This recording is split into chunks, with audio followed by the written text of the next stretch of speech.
Thank you again for all these very interesting presentations. As we have seen this morning, a few videos with robots, we could see that making robots is hard. And making robots do what you hope them to do is even harder. That's probably one of the main reasons why in human-robot interaction studies, there's often the use of Wizard of Oz methods. So the robots are not really autonomous, but you have the so-called wizard, so a person teleoperating the system. So it's actually a lie or a fake robot. So I would like to ask a question where instead of thinking about what verbal and non-verbal interactions could be for an ideal robot, what actually they could be for today's robots, with today's technological limitations.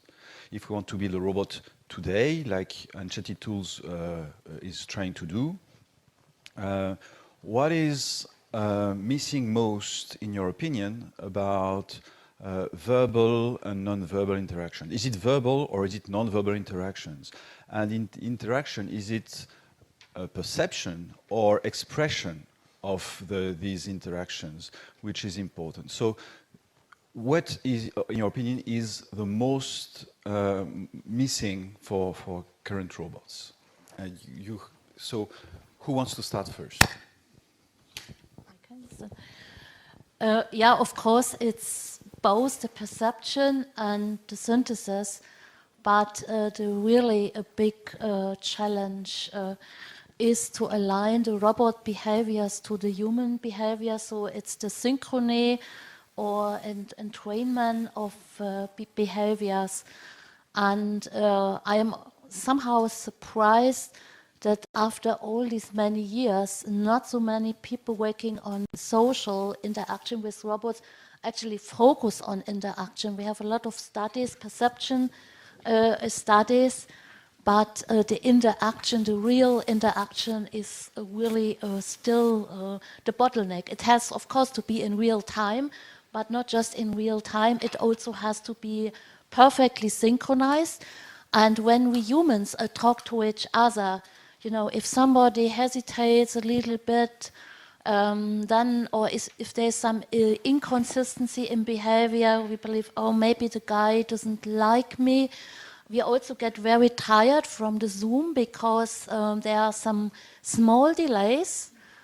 They actually don't so the functionality is still there, but the small delays in non-verbal behaviors make us very tired because we unconsciously think about what is going on. So once somebody was just wetting his eyes, and at that point Zoom actually stopped, and I thought for 1 second, oh, why is he sleeping while talking to me? Oh God, he got a small baby. Maybe the baby didn't sleep during the night, but on the other hand, it's very impolite to sleep while talking to me. And this really makes us very tired. And the same is, of course, if there's not a perfect synchrony of robot behaviors. Perhaps I can give a point of view too. I'm doing robots since quite long, almost 20 years, and engagement between the interaction from the user and towards the robot is quite important. And when we are designing robots only with a rational or a tool approach, like only NLP, dialogue or command and things like that, the engagement is quite low. People are just giving the order and then switching to something else. But once I remember I was in a supermarket that was in Rennes, and we got a robot designed with an arm like that, and with a projected face on the screen, and the robot was able to react to people. He was not talking too much. You can ask some basic order, but basically he was not talking too much, but just reacting to people, like seeing the eyes, smiling when the people were smiling, adjusting the proxemi, going backward if it was too close, or forward, looking to the hand of people, opening the mouth the way in reaction to what's happened. And I remember that once a grandpa came and sees the robot and start to try to understand. And when he understand that the robot was looking at him and reacting to him, he interact again, and he tried many things. He was like this or like that, and he turning or doing something like that. And for something like 15 minutes. And when I saw that, I understood that we touched something very important, and the meaning of what is doing the robot and the way he's answering to the user is not so much important actually. The important thing is that he should react to what's happened now, not in 2 seconds or 3 seconds, but now. And I have also another small story about that. That was my grandma before she died, and that was the first time I came home with my Nao. And on the Nao, of course, you can talk to the robot, but talking to machine sometimes is very. And on the robot, we got something like. If the robot hear loud sound, then he react like this, just that. And when my grandma understood that that the robot was reacting to her, when she's clapping hand, she spent something like half an hour walking in the apartment, clapping the hand, just to see the robot reacting like that all the time, trying to look into the direction of the sound. So once again, that was a first contact in between my grandma and high technology like robotics. And I got a question just before about why paper was not so much used in elderly house and things like that. For me, this is just because what I call animal interaction has not been well developed and well installed, and the robot has not been properly adapted to that. And just before, you were mentioning about the lifter with a robot that is waiting just near a user that is waiting too for the lifter, and there is no interaction in between them during the waiting. The robot can move a little, can bump a little, but it's not a micro interaction, something quite big and moving like a behavior, not micro interaction. So my question for that will be, would you have seen the same thing if the dance, I call that a dance, in between the user and the robot has been installed first? Like, I'm coming, he's moving a little, he's moving like that, I'm moving, I'm reacting, I'm looking at him, so then he's looking at me, and then something else, and trying to install a kind of loop like that. I'm pretty sure your result will have been very, very different.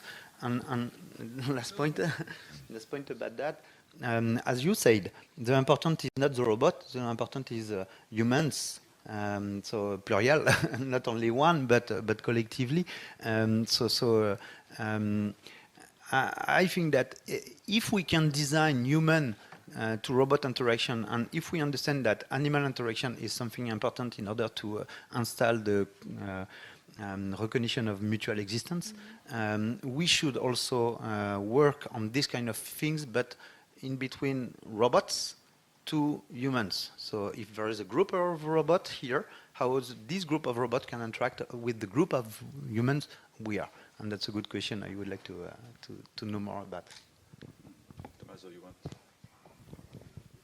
I forgot what the original question was, so I'm not sure.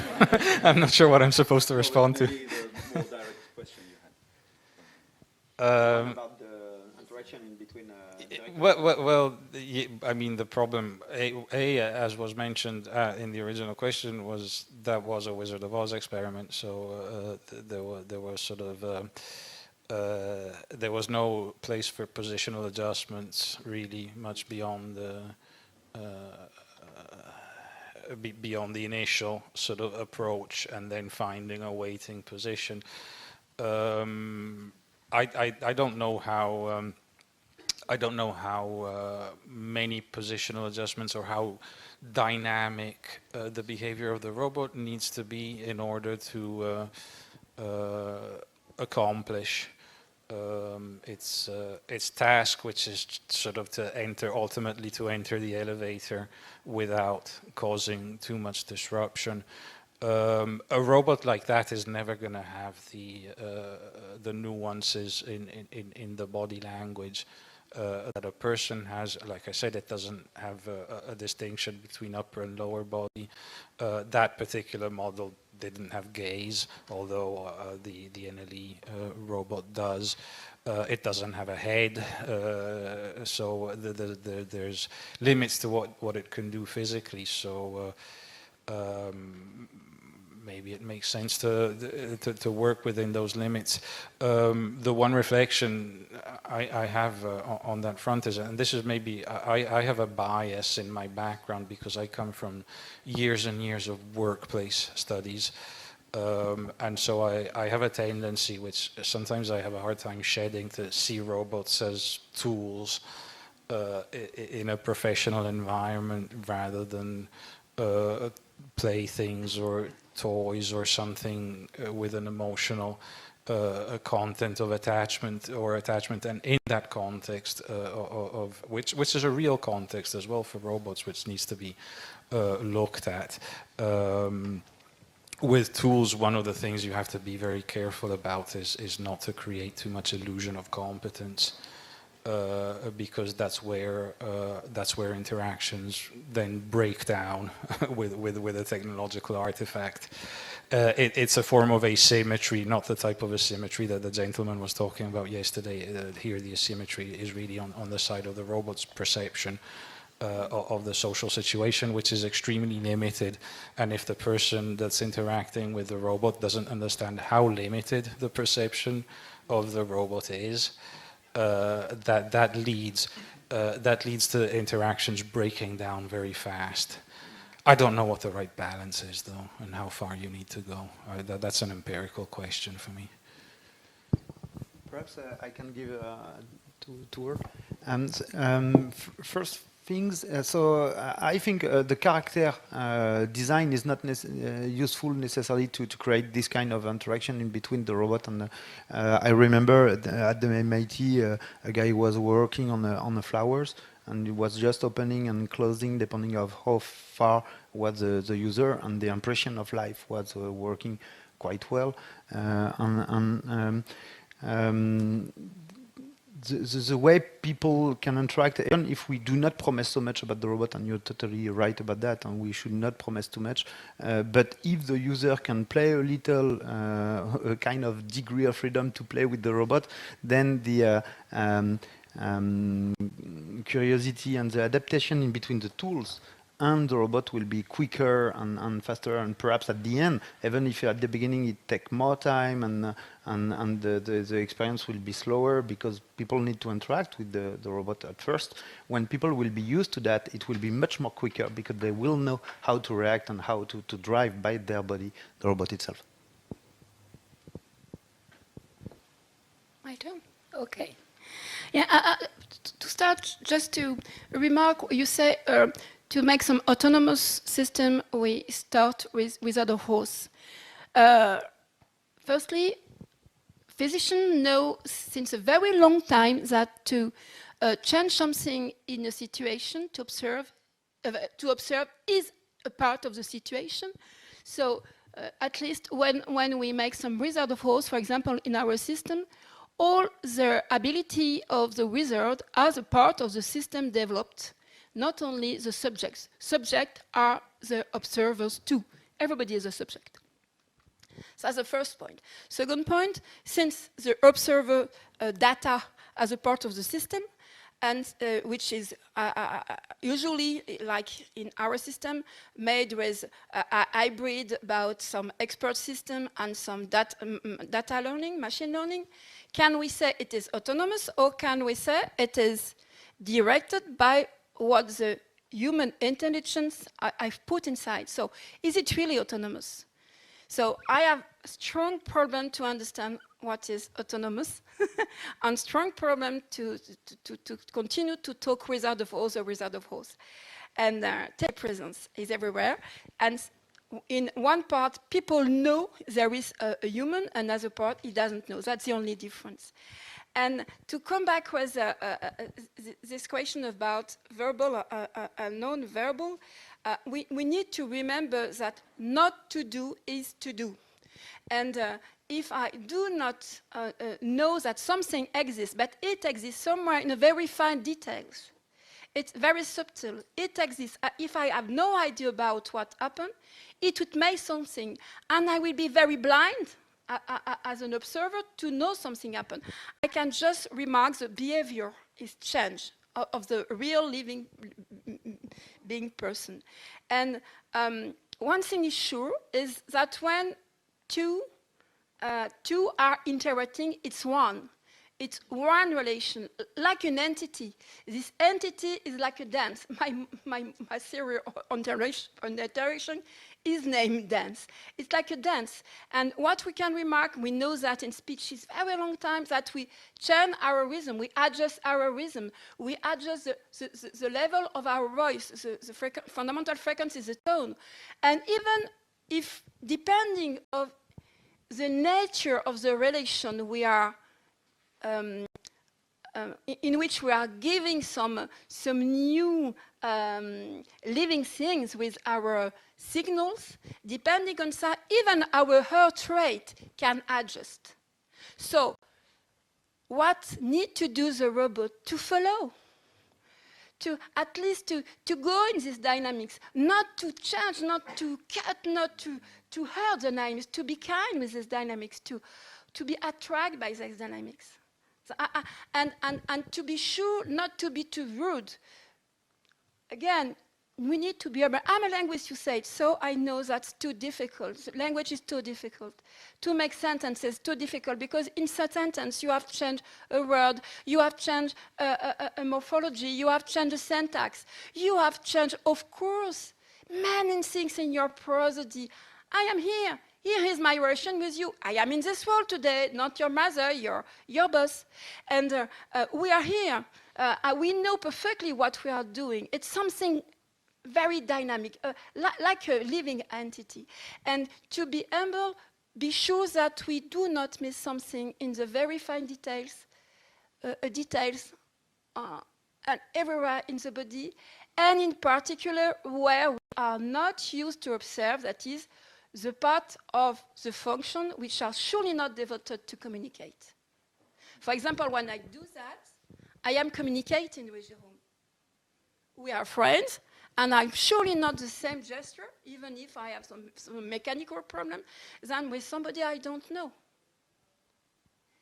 Hello again. Thank you so much for this morning. First of comment, I really like this idea of a dance. Being myself also a dancer for 15 years, also a dance teacher, so it's very, very interesting. So I would really like to continue this discussion of what is the partner. So I'm coming from design. So in design we have this framework. There are these researchers working on user experience, and they try to make a framework of user experience over time. And they established that there are 3 temporal dimensions. The first one is called orientation. It means that the person gets it's kind of a familiar with the object. Then it gets into incorporation with a functionality, and then it goes with identification on this emotional attachment. On your robot, the one that you worked with, did you see this type of evolving of these steps in the appropriation or the relationship with the robot? So yeah, it's more specific question on the robot that you worked with, and what have you seen? Can you repeat the 3? So the first one is orientation. This is stimulation, learnability. We are getting familiar with the thing. First, familiarity. Then we incorporate the functional, so this thing is useful to me. So I will use it every day. So this is after week 2, week 3, and then at the end it becomes part of myself. It's called the emotional attachment and identification. It's part of me, I'm part of it, him, whatever. So is it the same or the emotional part? This is what I'm telling you the answer maybe. Is it the emotional part coming in the first, or is this still user experience flow also in the research that you've seen? I'm not using this kind of separation in between the concept, and there is one thing we are trying to achieve when we are designing robots is having powerful but minimum number of powerful contract with the user.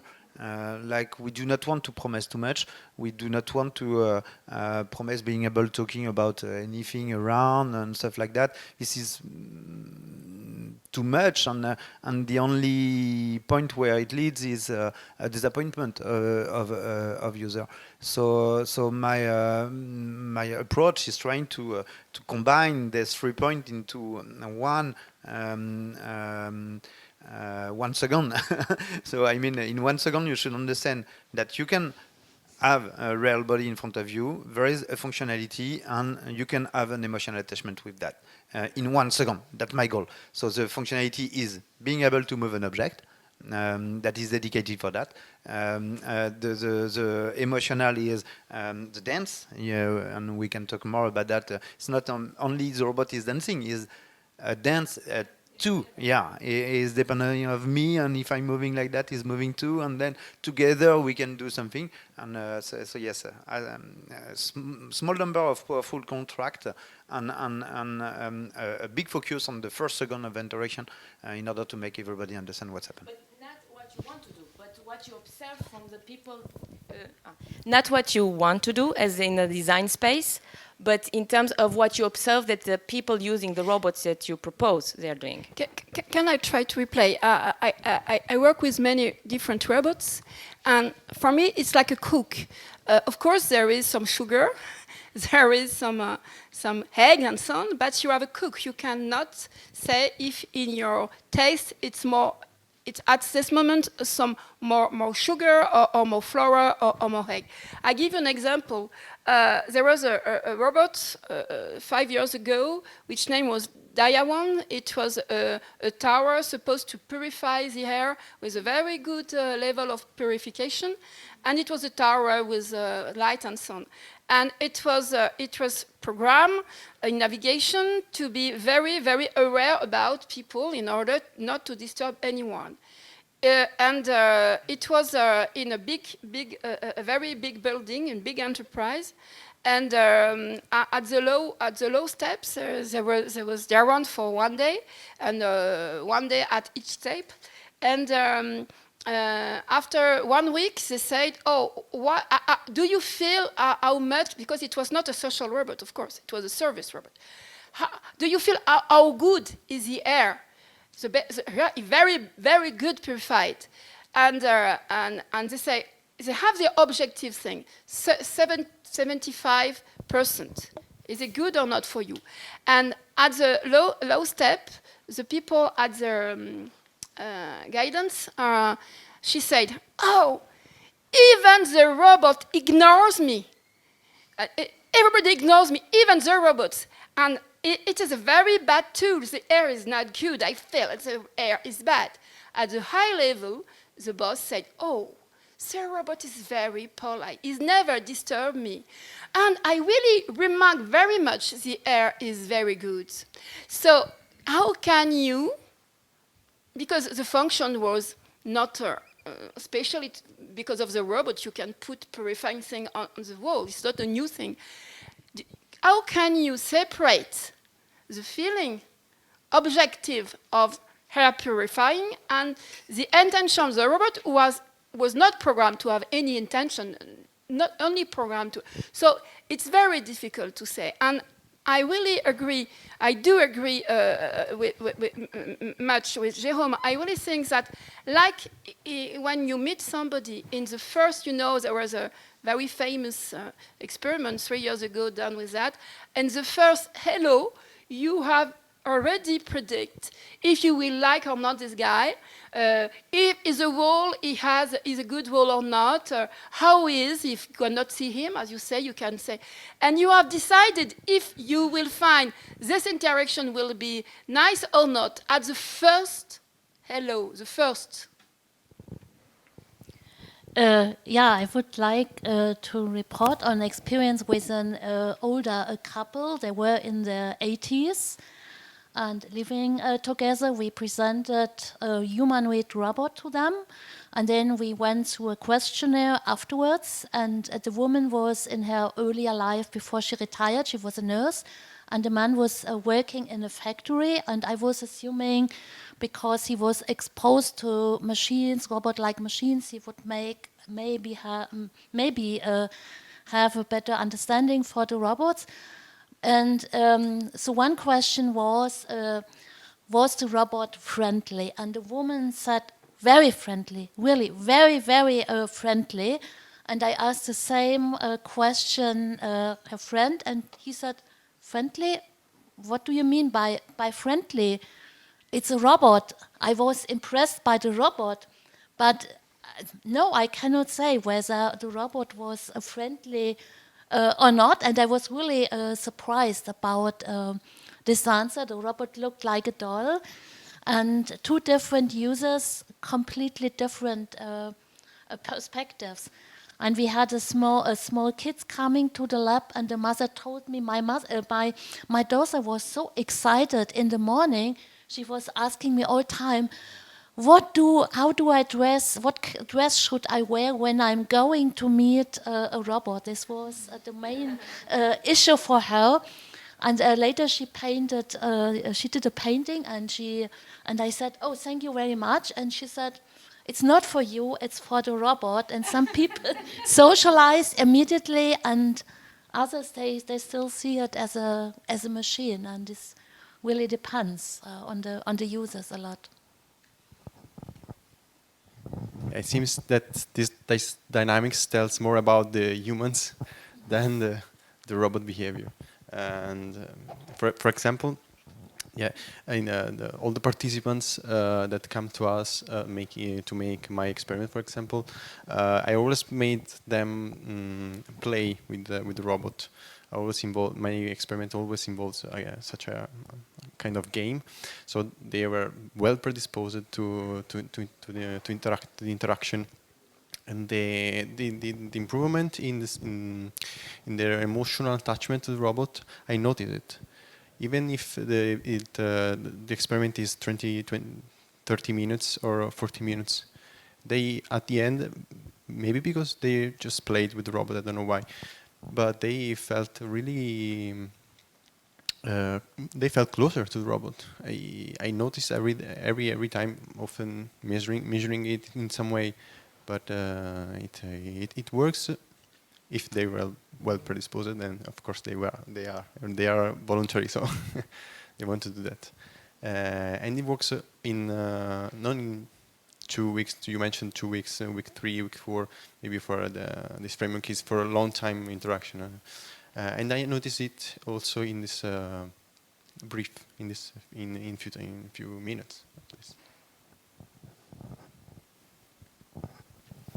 So I'm going to hijack the question slightly, so apologies, Jonna, but there's one thing that seems missing again to me in this line of research a lot is the notion of bystanders or incidental encounters. Not every social encounter has a sort of ends in an emotional attachment. Or even sort of not every emotional expression has actual emotional content behind it. There's a question of behavior in public spaces, which is a very sociological concept, but the sort of the very superficial use, for example, or even emotional expressions is part of that. But I think if we're going to flood public spaces with these robots,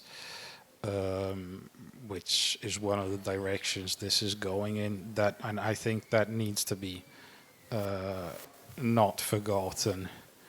And it has to be designed for as well, quite explicitly, because otherwise, I think, and I think this is visible with autonomous vehicles as well, the potential for sort of impact or disruption of this type of technology is quite high, but that doesn't resolve the issue of longitudinal studies and observing how people adapt to a technology over time. And in that, I think that you were right when you sort of said that we will only find out once we, and hopefully it won't be too late by then. I have a good illustration of that. Meanwhile, Robotics developed a service robot for hospital to carry things. It's autonomous chariot, autonomous trolley. And before the COVID, the problem he came to me and said, "Oh, I want my robot not to be a social one because when the nurse push the trolley, no problem for the trolley, but the trolley is autonomous, it's crash and so on, and it's terrible for me." And I say, "Oh, if people think it's a robot, you have to develop explicitly intention and so on. It's a very strong job." And the COVID happened. And after the COVID, he said, "Oh, after COVID, my troller is a marvelous person. People are very careful to avoid him, and they even are very tender with the trolley." Isn't it a social evolution, very rapid to see? Isn't it a very big social co-evolution in which the robot was not thought to evaluate? Only people has integrate the things. So, who could predict that?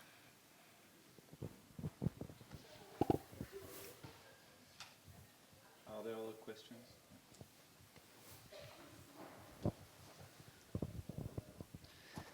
Thank you. I wanted to bounce off of some of the discussions around the communicative aspects and the interaction with the robot's physical design. So could there be, we interact with things which don't necessarily have the same morphology as us exactly. Could there be a way of exploring the dimensions that some robots do have and see if we can express similar things but in different ways? So in this case saying, okay, this robot doesn't have an upper body, okay, but can we still use other dimensions of the existing motion that it has to compensate? And tying into the Gibbs sampling approach, maybe is that a way of figuring out how do these degrees of freedom on this robot system map to people's perceptions? Because if we want to perceive people's social cues, okay, it's people, we can have some idea of what we're supposed to look at. But if you have some other degrees of freedom that just don't exist, maybe not even in animals, I guess this approach seems interesting, but yeah, how could we explore that space? Thank you. Yeah, that's actually what we hope to explore with the Gibbs sampling approach. There are many things we still don't know, and Gibbs sampling is a very efficient method to get a sequence of observations in situations where sampling is very difficult.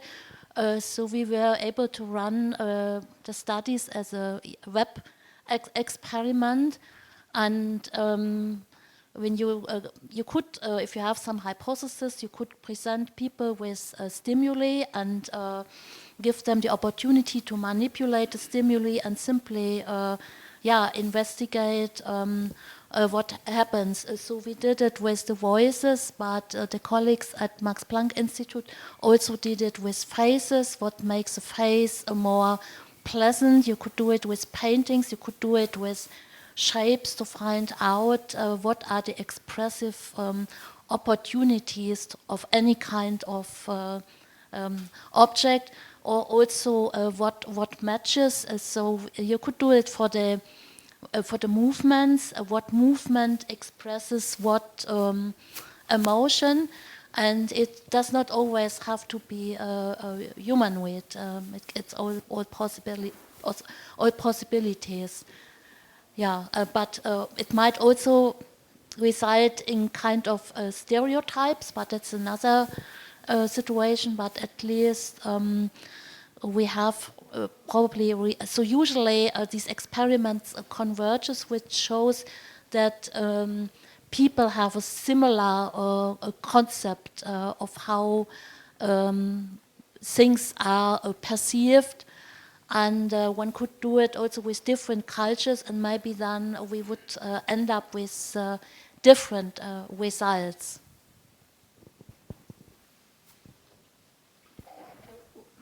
Perhaps we can give this famous sentence. I will bet to tell it of. I think it was Renoir who was. He said, "What is important is pencil and so on." At the end of his life, he couldn't do anything. He has to move. And he said, no, what is important is how people will look at that, how I can project that on it. And it's similar to separate the ability by itself and the essence, the prosody, the feeling inside the ability. You don't need to be so complex in terms of techniques to play Beethoven, but if you make some experiments, very small and very simple technically pieces of Beethoven will make a lot of emotion in comparison with Liszt, which is very complex to play, and with a very strong ability. You need a very strong and habilitated body to do that, and will not imply so much emotion. So it's not the form, but it's what the dance between that. And you can find it by any ways.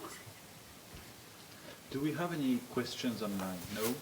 So I believe it's time now that we stop and go have lunch. Thank you again.